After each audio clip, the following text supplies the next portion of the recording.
பிரியமான சகோதர சகோதரிகளே, இன்றைக்கு ஒரு ஆவிக்குரிய ரகசியத்தை நாம் தெரிந்து கொள்ளப் போகிறோம். அதாவது, ஒருவன் ஆவிக்குரிய தளத்துக்குள்ளே பிரவேசிக்க முடியும்.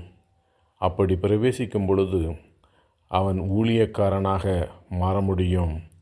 அதே சமயத்தில் பார்வையாளனாகவும் இருக்க முடியும். இந்த ரகசியத்தை இன்று நாளிலே நாம் தெரிந்து கொள்ளப் போகிறோம். யாத்திராகம புத்தகம் 3ஆம் அதிகாரம் 2வது வசனத்திலிருந்து நான் வாசிக்கிறேன், கேளுங்கள். அங்கே கர்த்தருடைய தூதனானவர் ஒரு முட்செடி நடுவிலிருந்து உண்டான அக்கினி ஜுவாலையிலே நின்று அவனுக்கு தரிசனமானார். அப்பொழுது அவன் உற்று பார்த்தான். முட்செடி அக்கினியால் ஜுவாலித்து எரிந்தும் அது வெந்து போகாமல் இருந்தது. அப்பொழுது மோசே, இந்த முட்செடி வெந்து போகாதிருக்கிறது என்ன? நான் கிட்ட போய் இந்த அற்புத காட்சியை பார்ப்பேன் என்றான். அவன் பார்க்கும்படி கிட்ட வருகிறதை கர்த்தர் கண்டார். முட்செடியின் நடுவிலிருந்து தேவன் அவனை நோக்கி, மோசே, மோசே என்று கூப்பிட்டார். அவன், இதோ அடியேன் என்றான். அப்பொழுது அவர், இங்கே கிட்டி சேராயாக, உன் கால்களில் இருக்கிற பாதரட்சிகளை கழற்றி போடு, நீ நிற்கிற இந்த இடம் பரிசுத்த பூமி என்றார். ஹல்லேலூயா. மோசேயை கர்த்தர் கவனிக்கும்படியாக அவர் முட்செடியிலே அக்கினியாய் இறங்கி வருகிறார். அந்த முட்செடி வெந்து போகாதிருக்கிறது என்ன என்று பார்க்கும்படியாக மோசே கிட்ட போகிறான். அவன் ஒரு பார்வையாளனாக போகிறான். அவனுடைய நோக்கம், பார்வையாளனாக அந்த இடத்திற்கு அவன் நுழைகிறான். அந்த இடத்திலே கர்த்தருடைய பிரசன்னம் இருக்கிறது. அதாவது ஆவிக்குரிய தளம் இறங்கி வந்திருக்கிறது. அந்த ஆவிக்குரிய தளத்துக்குள்ளே அவன் நிற்கும் பொழுது கர்த்தர் அவனோடு கூட பேசுகிறார். நீ நிற்கிற இடம் பரிசுத்த பூமி, உன் பாதரட்சிகளை கழற்றி போடு என்று சொல்லுகிறார். அதாவது அவனை ஒரு உடன்படிக்கைக்கு அவர் அழைக்கிறார். அதாவது அவனை ஒரு ஊழியக்காரனாக மாறும்படியாக அழைக்கிறார். அவன் அந்த ஊழியத்தை செய்வதற்கு கர்த்தரோடு கூட அவன் ஒரு உடன்படிக்கை செய்ய அவன் தன்னுடைய பாதரட்சிகளை கழற்றி போட வேண்டியதாக ஆண்டவர் அந்த இடத்திலே அவனை அழைக்கிறார். அவனும் அதை செய்கிறான் என்று பார்க்கிறோம்.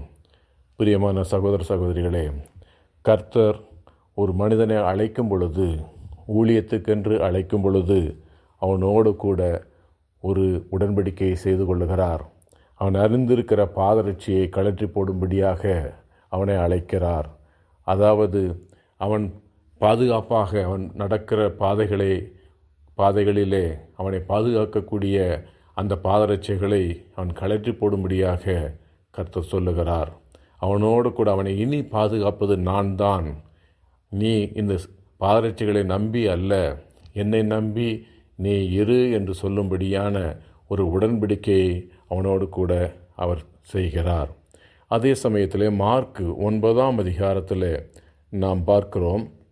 2வது வசனத்திலிருந்து நான் வாசிக்கிறேன், கேளுங்கள். 6 நாளைக்கு பின்பு இயேசு பேதுருவையும் யாக்கோபையும் யோவானையும் அழைத்து உயர்ந்த மலையின் மேல் அவர்களை தனியே கூட்டிக் கொண்டு போய் அவர்களுக்கு முன்பாக மறுரூபமானார். அவருடைய வஸ்திரம் உறைந்த மலையைப் போல பூமியிலே எந்த வண்ணானாலும் வெளுக்கக்கூடாத வெண்மையாய் பிரகாசித்தது. அப்பொழுது மோசேயும் எலியாவும் இயேசுவுடனே பேசுகிறவர்களாக அவர்களுக்கு காணப்பட்டார்கள். அப்பொழுது பேதுரு இயேசுவை நோக்கி, ரபி, நாம் இங்கே இருக்கிறது நல்லது. உமக்கு ஒரு கூடாரமும் மோசேக்கு ஒரு கூடாரமும் எலியாவுக்கு ஒரு கூடாரமுமாக 3 கூடாரங்களை போடுவோம் என்றான். அவர்கள் மிகவும் பயந்திருந்ததினால் தான் பேசுகிறது இன்னதென்று அறியாமல் இப்படி சொன்னான். அப்பொழுது ஒரு மேகம் அவர்கள் மேல் நிழலிட்டது.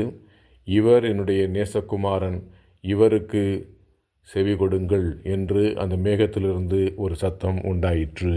ஹல்லேலூயா. அதாவது யாக்கோபையும் பேதுருவையும் யோவானையும் கூட்டிக் கொண்டு மலையின் மேல் போய் இயேசு மறுரூபமானார் என்று பார்க்கிறோம். அதாவது ஆவிக்குரிய தளம் இப்பொழுது இறங்கி வருகிறது. அங்கே இயேசு எலியாவோடும் மோசேயோடும் அவர் பேசுகிறதாக இவர்கள் மூவரும் பார்க்கிறார்கள். இப்பொழுது 6 பேர் அந்த ஆவிக்குரிய தளத்திலே இருக்கிறார்கள். இந்த 6 பேரில் இந்த 3 பேர், அதாவது பேதுரு, யோவான், யாக்கோபு 3 பேரும் பார்க்கும்படியாக அழைக்கப்பட்டிருக்கிறார்கள். இயேசுடைய மகிமையை பார்க்கும்படியாக அவர்கள் அழைக்கப்பட்டிருக்கிறார்கள். கர்த்தருடைய மகிமையை பார்க்கும்படியாக அவர்கள் அழைக்கப்பட்டிருக்கிறார்கள். கர்த்தர் அந்த ஆவிக்குரிய தளத்திலே போய் தன்னுடைய ஊழியக்காரர்களான மோசையோடும் எலியாவோடும் பேசுகிறதை இவர்கள் பார்க்கும்படியாக அவர்களை அழைத்து கொண்டு போயிருக்கிறார். அவர்களுக்கு இந்த புதிய ஏற்பாட்டு காலத்து ஊழியத்தை அவர்களுக்கு வைத்திருக்கிறார். இயேசு அவர்களோடு கூட இருந்து அவர்களை வழிநடத்தப் போகிறார். இப்பொழுது அவர்களை அவர் உடன்படிக்கைக்கு அவர் அழைக்கவில்லை. தேவன் அழைக்கவில்லை. உன் பாதரட்சியை கழற்றி போடு என்று சொல்லவில்லை. ஏனென்றால் உடன்படிக்கையின் மத்தியஸ்தராகிய இயேசு அவர்களோடு கூட இருக்கிறார். அவர் வழியாக அவர்கள் பிதாவோடு கூட பேச முடியும். அவர் அந்த இடத்துல இருக்கிறதுனால பிதாவானவர் அவர்களோடு கூட பேசுகிறார். இவர் என் நேசகுமாரன், இயேசு என் நேசகுமாரன், இவருக்கு செவி கொடுங்கள் என்று சொல்லி இயேசுவை குறித்து அவர்களோடு கூட பேசுகிறார். அவர் அவர்களுக்கு யாரை சுட்டி காட்டுகிறார் என்று பார்த்தால் இயேசுவை சுட்டி காட்டுகிறார். இயேசுவை தவிர வேறு ஒருவரையும் அவர்கள் காணவில்லை என்று பின்னால் வசனங்கள் சொல்லுகிறது. அப்படியானால் இயேசுவை நம்பி இயேசுவை பற்றி கொண்டு இயேசு வழியாக நாம் இந்த ஆவிக்குரிய தலங்களுக்குள்ளே பிரவேசிக்க முடியும். அந்த ஆவிக்குரிய தலத்தில் நமக்கு வேண்டிய எல்லா காரியங்களையும் இயேசு வைத்திருக்கிறார். அவர் நமக்காக அந்த இடத்துல கிரியை செய்கிறார். நம்முடைய தேவைகளை சந்திக்கிறார். அவர் வழியாக நாம் எதை கேட்டாலும் அதை நான் தருவேன் என்று வாக்கு பண்ணியிருக்கிறார்.